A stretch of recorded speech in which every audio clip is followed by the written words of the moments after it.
सभी को नमस्ते।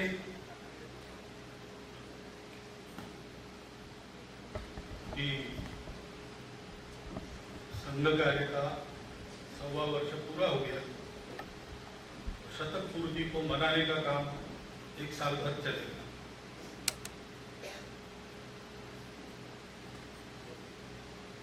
हम सब लोग संघ के स्वयंसेवक है, संघ के घरों में से आते हैं या कहीं ना कहीं किसी न किसी कार्य से, ऐसे कार्य से जिसमें स्वयंसेवक है उसमें जुड़े।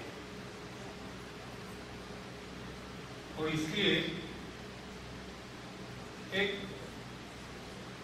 सामान्य कल्पना हम सबको है कि 100 साल में संघ कैसे शुरू हुआ, अनेक प्रकार की आपत्तियों में कैसे बढ़ा और आज यहाँ तक आप पहुंचा है, तो उसके पीछे कैसे प्रयास है, कैसे त्याग है, कैसे बलिदान है। तो स्वाभाविक शताब्दी में हमने कुछ न कुछ करना चाहिए, ऐसा सबको लगता है। अब शताब्दी वर्ष के लिए नियम तो ये बना है कि संघ के स्वयंसेवक शताब्दी का काम संपन्न करेंगे। संघ के स्वयंसेवक अनेक संगठनों में वो संगठन कुछ नहीं करेंगे। जो शताब्दी के कार्यक्रम निश्चित हुए हैं उसमें जो स्वयंसेवक जहां है, जिस संगठन में, स्वयंसेवक के नाते संघ की योजना बनेगी उसमें करेगा।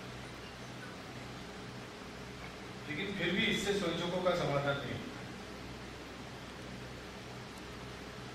क्योंकि ये जो प्रेरणा है, उस प्रेरणा के पीछे जो प्रयास हुआ है, वो प्रेरणा इतनी उत्कट है और प्रयास इतना पवित्र है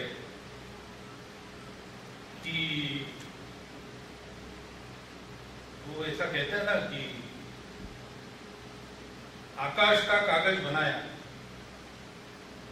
और मेरू पर्वत की लेखनी बनाई और सागर की शाही बनाई, तो भी वो पूरा नहीं होता।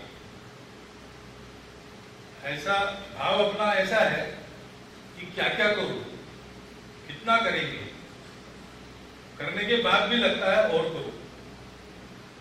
तो उसके चलते संगठनों के नाते भी कुछ ऐसे उपक्रम चल रहे हैं। वैसे ही आपका आज का उपक्रम है, बिल्कुल स्वाभाविक है और भावपूर्ण है। परिश्रम आपने बहुत किया। नवरात्रि का समय है, विशेषकर रंगोली विधा ऐसी है कि जिसमें स्वाभाविक हमारी बहनें ज्यादा रहती है और उनके लिए तो ये त्योहार का समय है। आज अष्टमी है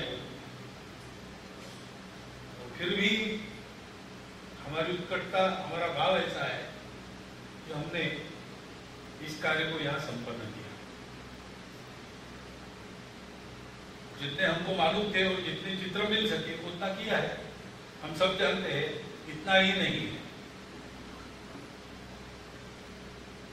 सबको अगर ऐसे चित्रित करना है तो इसी आकार में ये पूरा अपना परिसर और पीछे वाला बड़ा मैदान, ये पूरा लेना पड़ेगा, तभी हम कुछ न्याय दे सके। जिनकी जानकारी है उनका आ जाएगा, लेकिन सबकी जानकारी भी नहीं रहती। बहुत से लोग करते रहते, जानकारी नहीं रहती। तो हम जानते हैं इसको, हम इसको जानते हैं संघ कैसे खड़ा हुआ है, कैसे चल रहा है।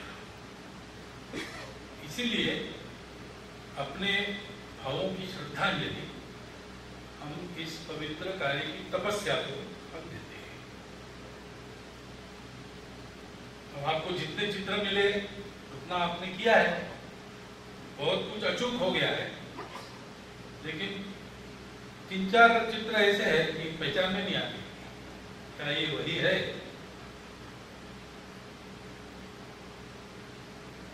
आपने इन सबको देखा नहीं होगा। मैंने इसमें दादाराव परमार को और डॉक्टर साहब को छोड़ के बाकी सबको देखा है। इसलिए मैं कह सकता हूं 3-4 चित्र जैसे थे वैसे बिल्कुल नहीं आए। लेकिन उसका कोई इलाज नहीं। चित्र भी जो मिलते हैं,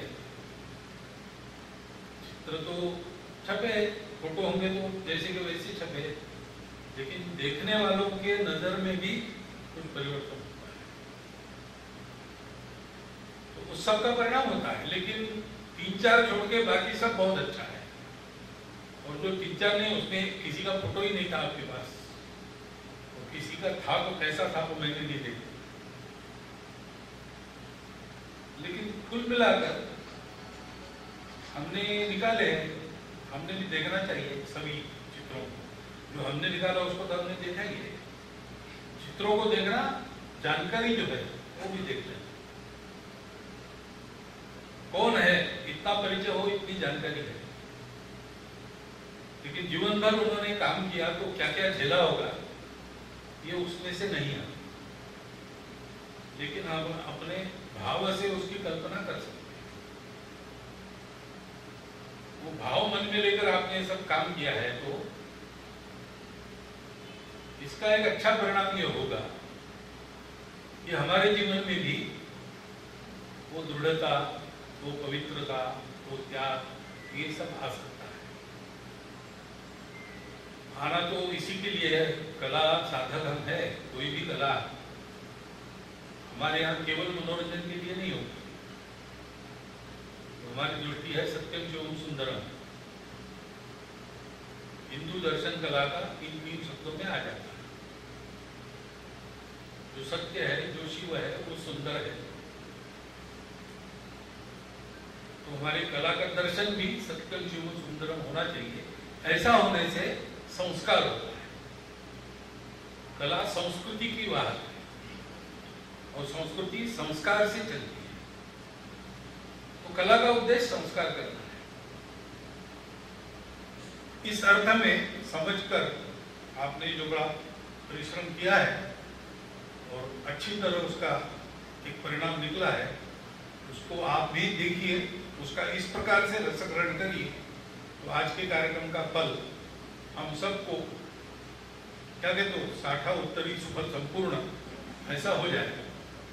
ऐसा सबका हो, इसलिए आपको शुभकामना देता हूं और इतनी सुंदर प्रदर्शनी लगाने के लिए आपका अभिनंदन करता हूं और मेरी